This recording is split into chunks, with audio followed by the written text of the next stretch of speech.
Hello, Wise Women Forward listeners. I am bringing you today a medical doctor who has done so much in her life and is moving on to even, I think, better things. So let me tell you all about her. Dr. Carla Rotering is a pulmonary and critical care physician and transformational speaker and founder of Sage University.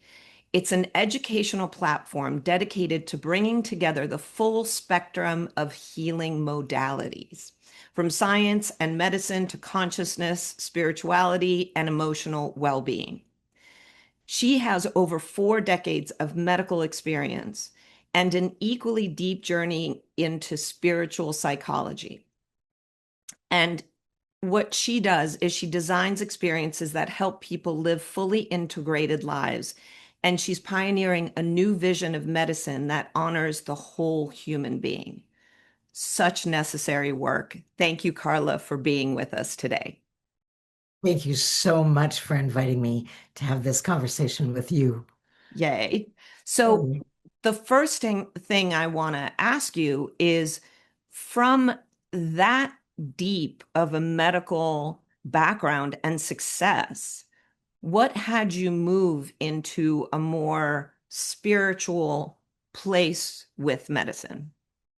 Ah, well, I think like many of those pivotal life moments, it was complex and multifactorial, Mm, including and probably includes both my personal experience and my professional experience.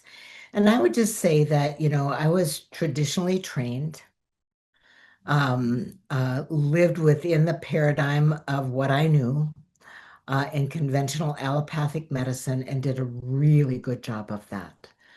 And beyond that, also began to evolve in some leadership forms. But I worked like a crazy person.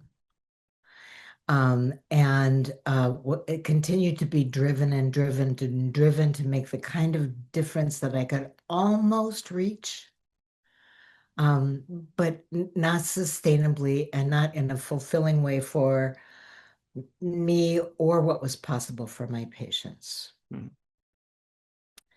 I had a personal existential freefall in which I realized I sort of had limited myself and really lost my way in my healership.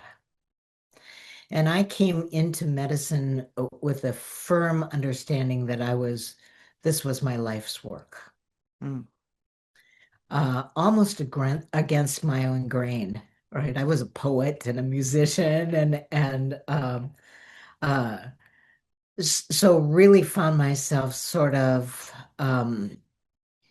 in an abyss where I really didn't understand how I'd reach that place, nor did I understand what wasn't available that I was longing for.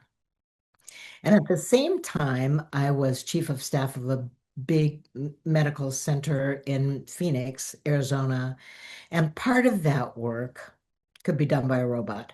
But part of that work, the important part of that work for me, was that I was interfacing with my colleagues who were in disturbance, mm, who were overworking, overgiving, and still hadn't reached that place where they felt fulfilled or valued.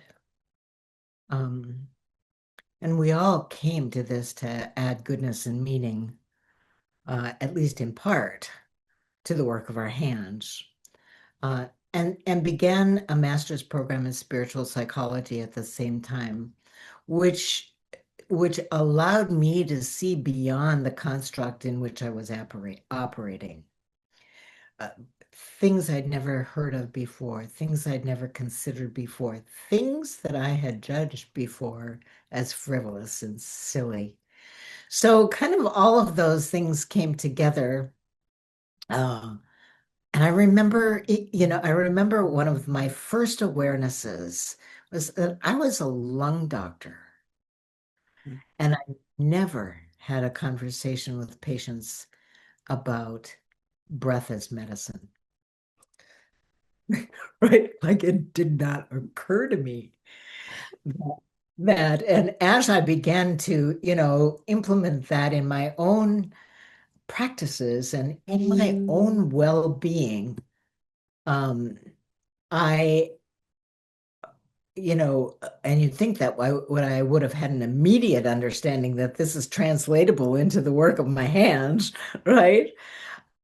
It took me a while to realize that this was something really simple and really impactful that I could put on offer to people who were considering sips of breath. Mhm. Right. So it started very simply that, As yeah, I'm breathing in fully. Yes.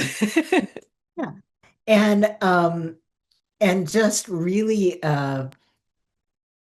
gaining a different altitude from which I could consider those little things at first as part of my medicine. When and this is a conversation that we've had in Yeah. my early 20s, I had a cancer journey, and through a sort of synergy and kismet found a holistic doctor, which this was 40 years ago. And when he first said holistic doctor, he could have been speaking Greek to me. I didn't understand what that meant. But he said a great sentence to me, that his medical school had taught him to treat humans like cars, like a fix-it man, instead of taking the whole picture in with energy and our connection to the greater, whatever you want to call it. So it feels to me like that's what you've done as well, thinking beyond the just the organs and muscles and veins and lungs, but everything else that feeds into it. And you are now wanting to integrate that more with your university, correct? Yes, absolutely. Yes. I mean, in the spans of the 25 years since that awareness came to me, I have also continued to evolve and have different conversations with different practitioners in a multitude of modalities, and realize that we're all we're all doing our work for the same reason, right? And this vision sort of came through a relationship that I have with a doctor in the UK, whose name is Debs Eastwood, and she works in the National Health Service. And we had the opportunity to meet and then really begin not only to share stories, but what would it look like if something different could emerge and be available in a way that was easily accessible, scientifically rigorous,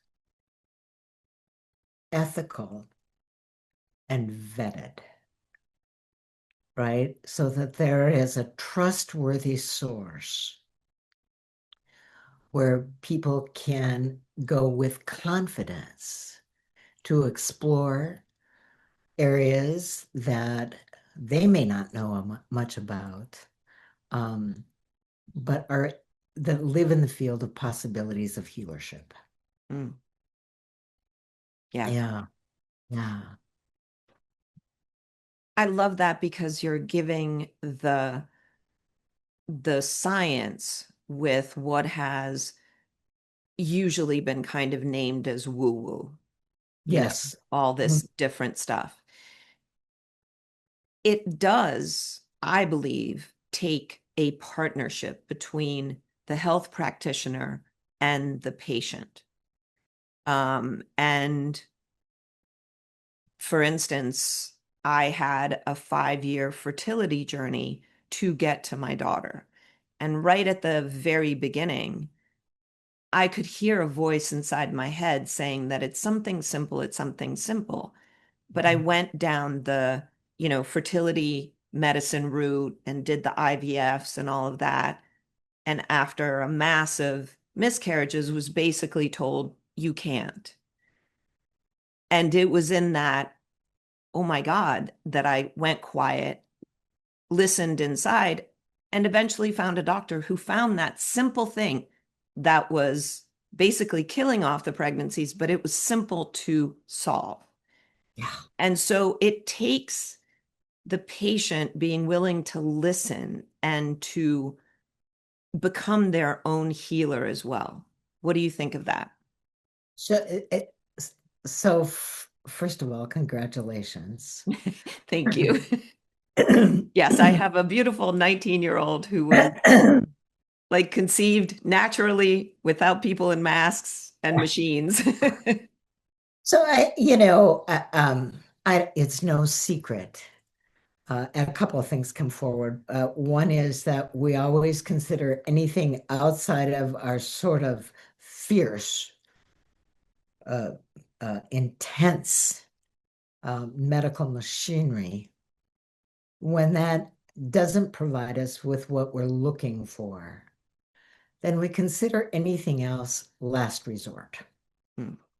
And I'd really like to dissolve that idea that there's a central space in which we operate. And if that doesn't work, then we'll, consider some other things as a last resort.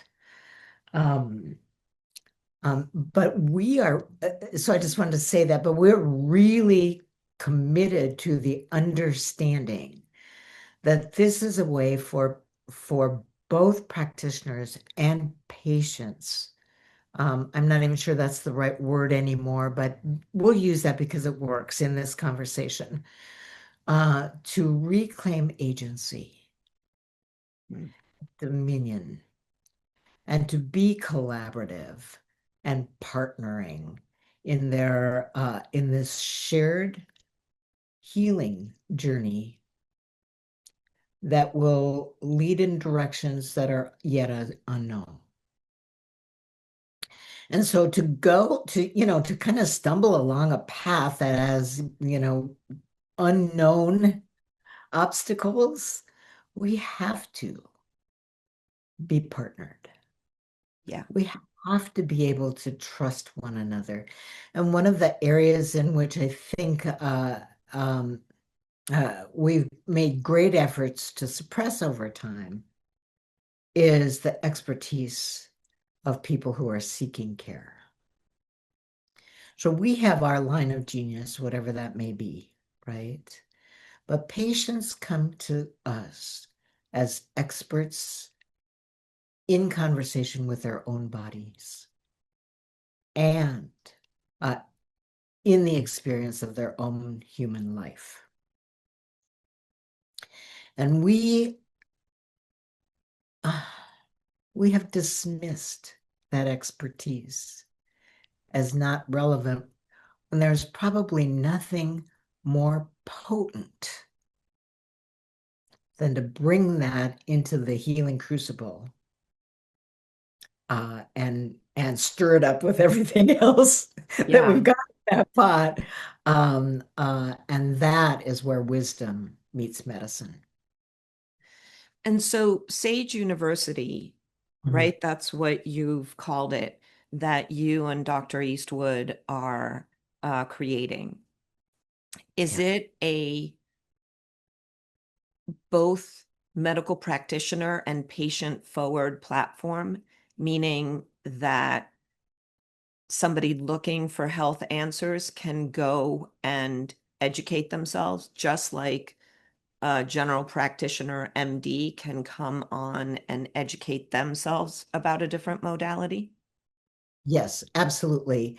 And it is, it is a progressively successive expansion of what's available, but we're starting because we really believe that this is the important place to start, is to provide an experience for people seeking care who have been told all your tests are normal, so you're fine. Or, or Yeah. this medicine should work and I don't know why it's not working for you. Or this is all we have. So you're gonna have to learn to live with that. Or whatever, whatever verbiage that we've sort of mechanically introduced into our professional languaging. Um, so the first place is to really provide this platform where there are a multitude of experts available in a certain set of categories, which will continue to expand, where people can go and be educated and have the opportunity to connect with those folks, if that's something that is on offer. We're really populating it with people who know what they're up to, who are out there doing the work, have established credibility, because it's really hard for people to know where to go. I live in Phoenix. There are lots of practitioners with variable degrees of expertise and no way for people to know what might serve them, you Yeah. know, and what's really expert. Supplements and vitamins. It's like, do I go to the local drugstore and buy those? Are they any good? And people are spending thousands and thousands and thousands of dollars without any way to be guided, Yeah. right? And the same for practitioners, people who have healing modalities on offer, and you just don't have a way of knowing, what's up with this person. Yeah. There are no Amazon stars. Yeah, exactly. And you can start creating the rating system. And Yeah, people, experts that come onto your platform can also meet and possibly start working together on bringing modalities together. yeah. So certainly as this progresses, so we're really, we begin with the open-minded, right? But the intention is to allow that to expand into spaces where there's a little more resistance and a little more skepticism, so that we can begin to create a tribe of practitioners Yeah. who are willing to be in conversation, understand, appreciate, and not just integrate with each other, because you know as well as I do, when people come together with an open mind and a creative eye, something utterly new emerges.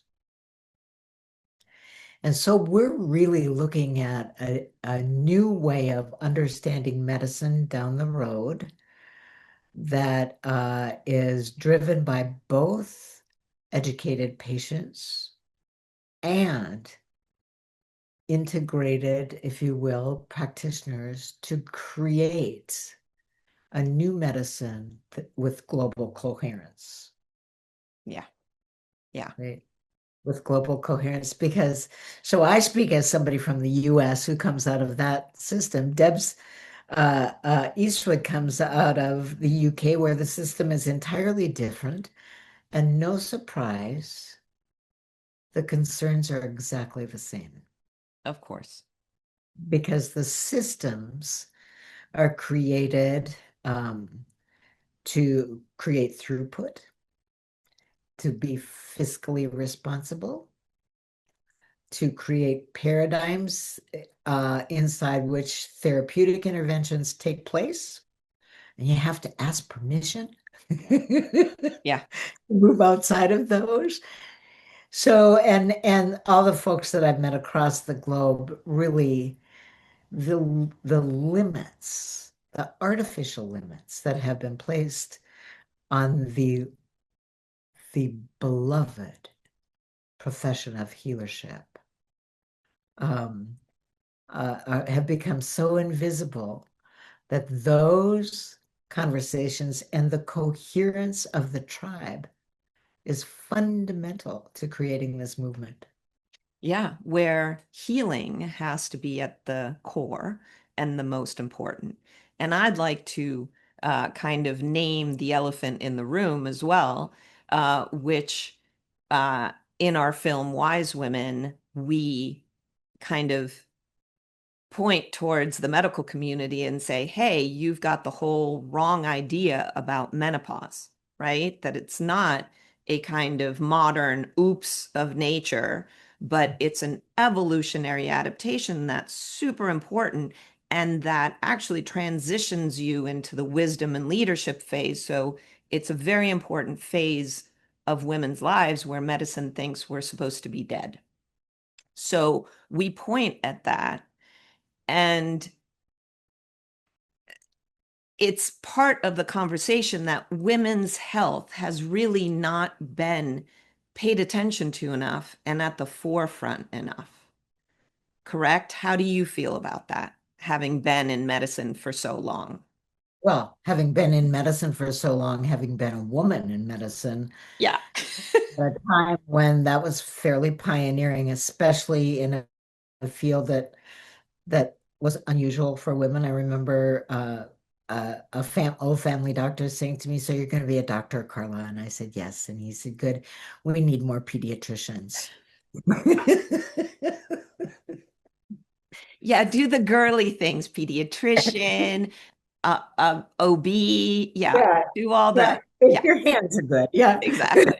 You know, so so I just want to set the stage for you that when I started in medicine, I was fierce about not allowing my gender to impact my work or my perspective.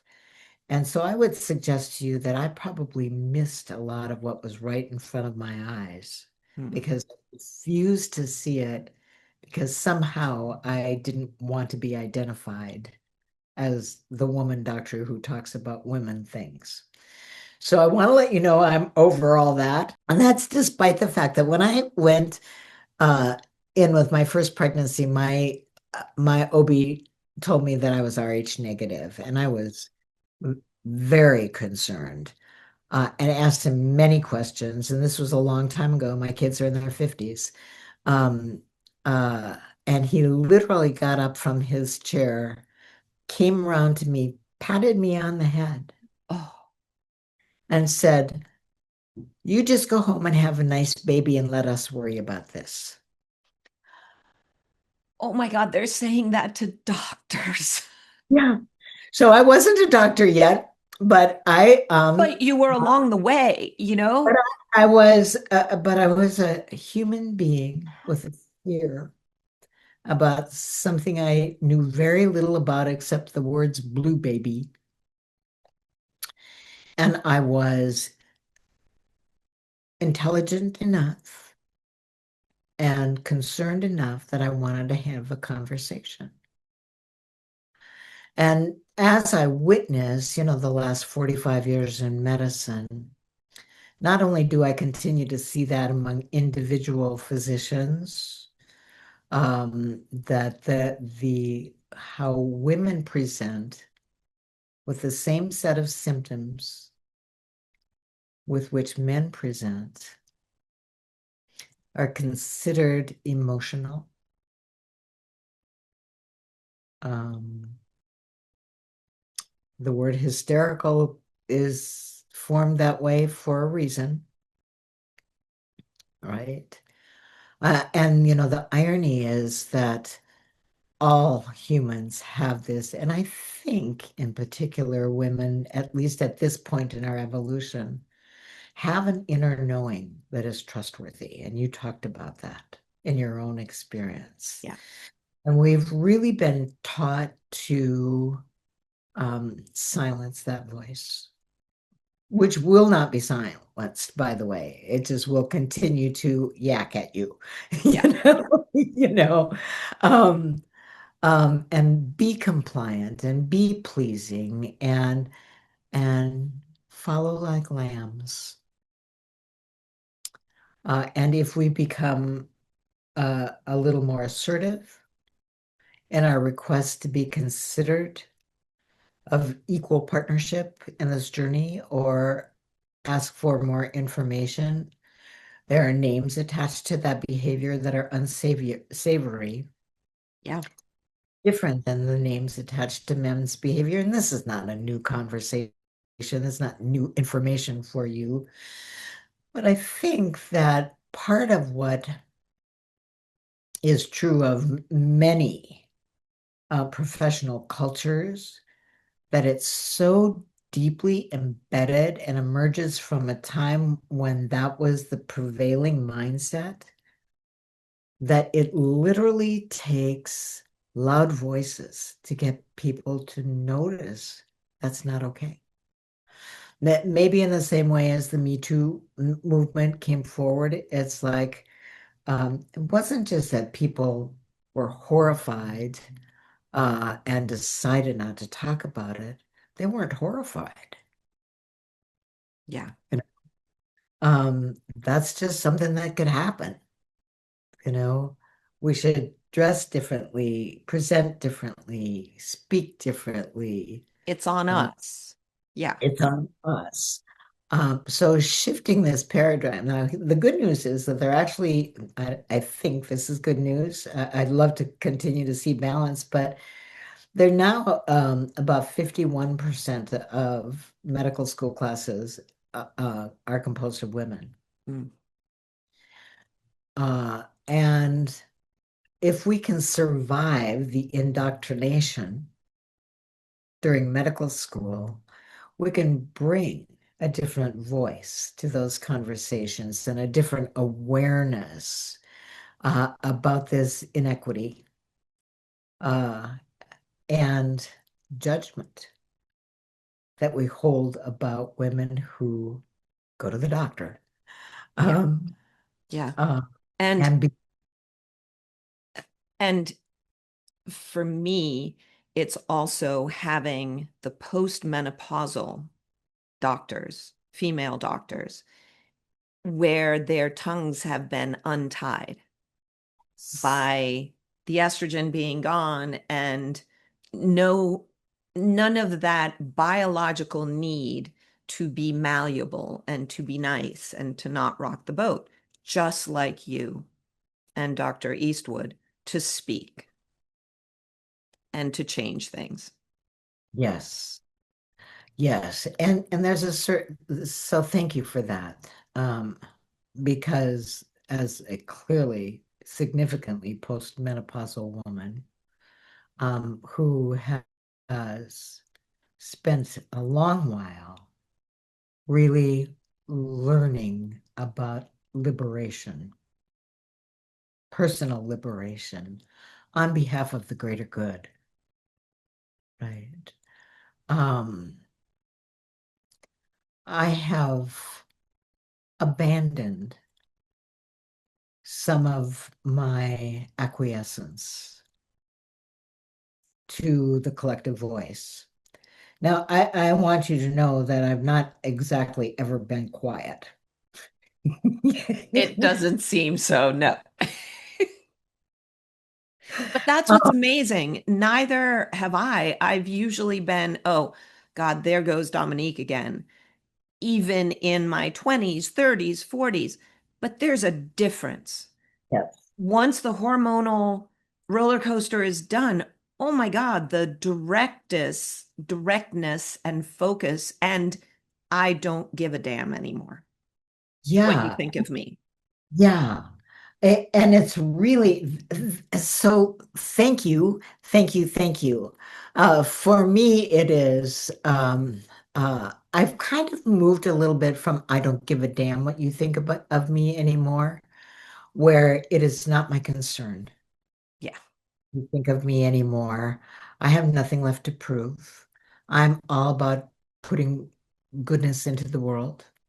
I'm all about being in this generative phase of my life where I can make an impact that's bigger than I've ever attempted to imagine before, and I'm not attached. I'm my ego is not attached to this at all. Yeah. right? Which is really one of the great perks of getting older. Yeah, exactly. Right? But you're right, our physiology is different. Our hormonal storms have abated and settled. There's just enough undulating physiology to keep us leaning in, Yeah. right? And there's a wisdom that is available to us if we choose to see it, and what life has shown us over the years, and how we can use that um, to make a difference. Awesome. So our podcast is called Wise Women Forward. And we like to finish our sessions with asking. So I'm asking you, what do you think Wise Women Forward means to you? How do you see that happening? Well, that would have been nice to contemplate ahead of time. I'm sorry. It's just, Yeah. it's great to know exactly what you're thinking in the moment. The first thing I that comes to you. So really, I get this image really of a collection of women who are drawn, right? That there is that like you get up from your table and walk towards this calling, this knowing, and the gathering purposefully with your collective life experience that it translates into a higher level of wisdom. And you place that into the future as guidance, as love, as an invitation to lift. And it is all fueled by loving service and curiosity. Beautiful. Yay. Okay. We are putting that into the vision, not just of the future, but of the present. Thank you, Carla. Is there a question that I didn't ask you that you wish I had asked you? Is there something else that you wanted to say? I don't think so. I mean, there's always an opportunity to talk more, but just Yeah. know that I'm grateful for the work that you're doing. I'm ready to roll up my sleeves and support your initiative. My hope is that we will continue to move forward in whatever directions we're going in and create a new world order. Yes. Let's do that. Yeah, let's do that. And thank you, listeners. And please do that with us. Comment if you want more information. I'm going to have links to Carla's website and what she's doing. And then we're going to have her back because she's writing a book. So when that comes out, we're going to talk about that. Thank you so much, Carla, for being with us today. Thank you.